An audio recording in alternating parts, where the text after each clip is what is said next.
Hindi ka nagtatanda. Lalayas ka. Gusto mo, sa mga kapatid mo. Ay, ay! Ikaw natuturo ng kalandan dito, pamangkin ka! Nakakapagod kayong mahalin. Minsan ba, minsan mo kami mga anak mo? Ilaw ng tahanan.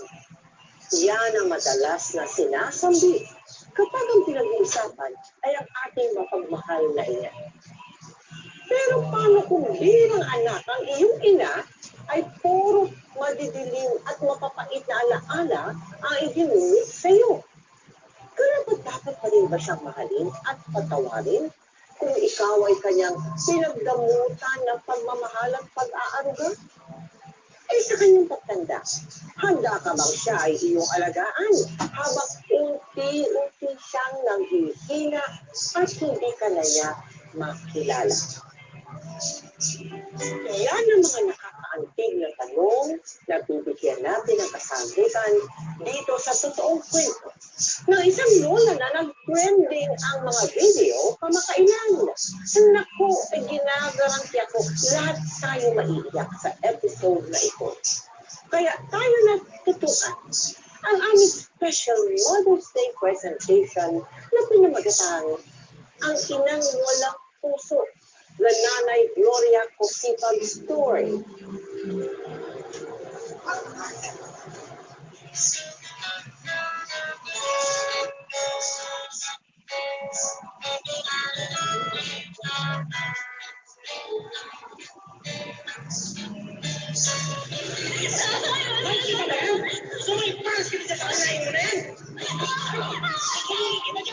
O wala kay silbi! Sino sana kaya din? Sino nga dito? Tatay mo dahil sa'yo! Isang bata ka! Hindi ka lalabas yan! Ami, kwentuhan mo nga kami nung mga ikinuwento sa'yo ng nanay mo nung kadalagahan niya. Tita Mel, yung lagi naming naririnig na kwento niya is laging nag-aaway at laging nagiinom yung nanay niya at tatay. Siya yung panganay, so siya po lahat yung inuutusan, gumagawa sa bahay para mamasukan ng katulong. Yan po. At glory siya. Opo, kasi grade 2 lang ang natapos. Oo. Anong katangahan yan, ha? Babae ang pangalan mo. Nene! Tapos sasabihin mo, tomboy ka. Nalilito ka lang, ha? Gutom lang yan. Lilipasin yan. Ay, hindi to gutom lang. Nagpapakatotoo ako. Saka wala naman masama sa pagiging tomboy, ah. Hindi ka sabi tomboy. Ito. Isuot mo ito. Isang bagay sa'yo. Hindi mo noong short na yan. Yung boses nyo naman po, baka pwedeng ibaba nyo.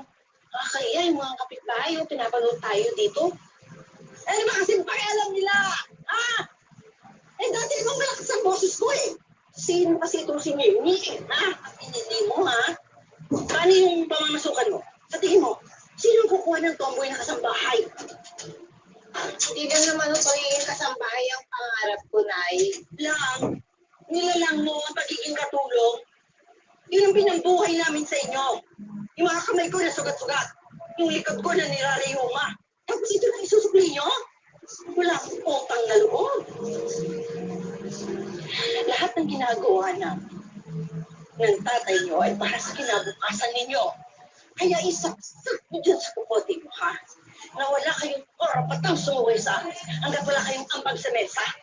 At habang narito kayo sa pamamahay ko, ako ang masusunod. Ay, bilang normal na sa pamamahay nila Gloria ang ganoong klaseng pag-uusap. Pero ang masasakit na salitang ito ay aabot sa ulo at magiging mitsa ng pagkawatak-watak nila. Yan ang napapagay sa'yo! Huwag kang alis dyan! Nay! Anong ginagawa niyo kay Bunny? Anong pas? Hindi kinukulong! Balik mo siya! Ano mo? Henry!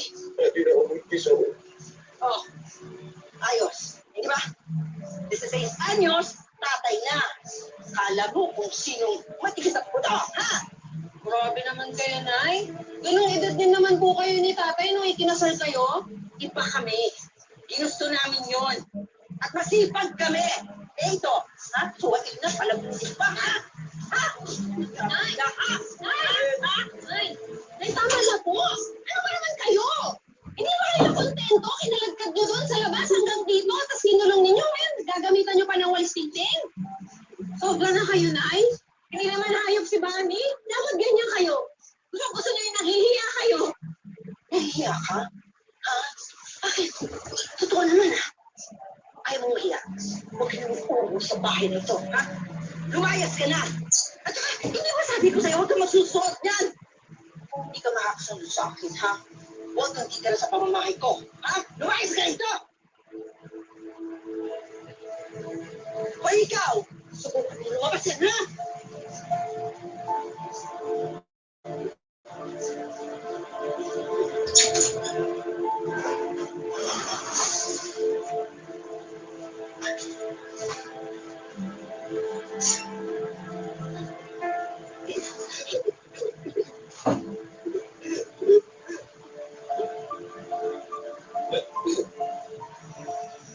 Ate, ano ba di ba magbago yung isip mo? Saksawa na ako, Ami. Hindi ko na kaya si nanay. Alis na ako. Pero huwag kayo mag-alala. Babalikan ko kayo. Pasasamahan kita sa barangay para mapalabas si Bunny.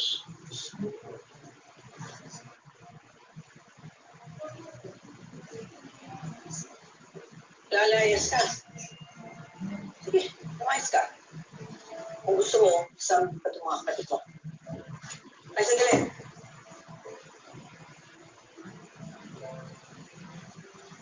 Dagdag mo pa ito para mabawasan naman ang mga labahin ko dito.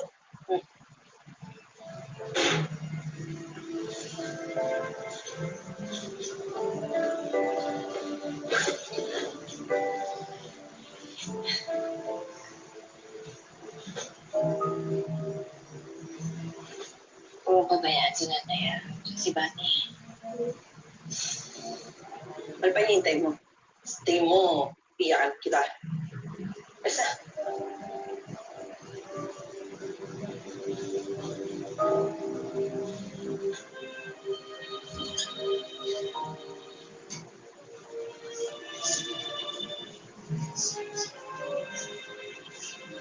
Para sa birthday niyo, Nay.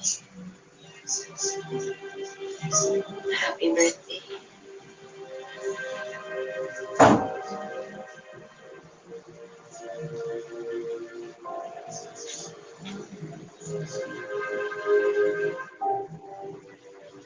Okay. Nay, bakit ba napakasama po ninyo? Anong klase po ba kayong nanay? Wala po ba yung puso?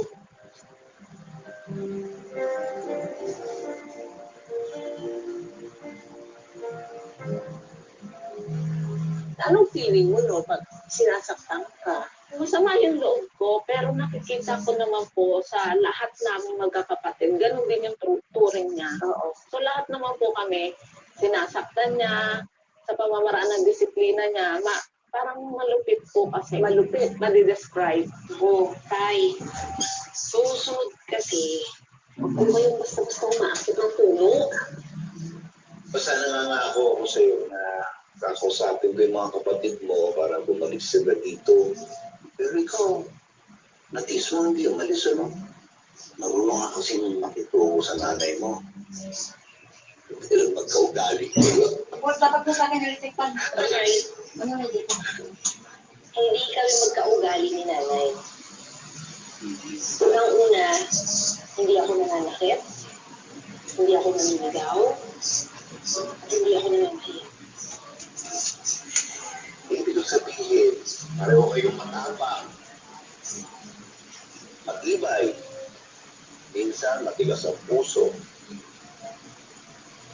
Hindi mo na nananay mo.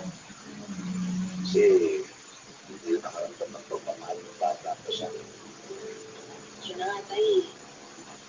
Bakit kasi,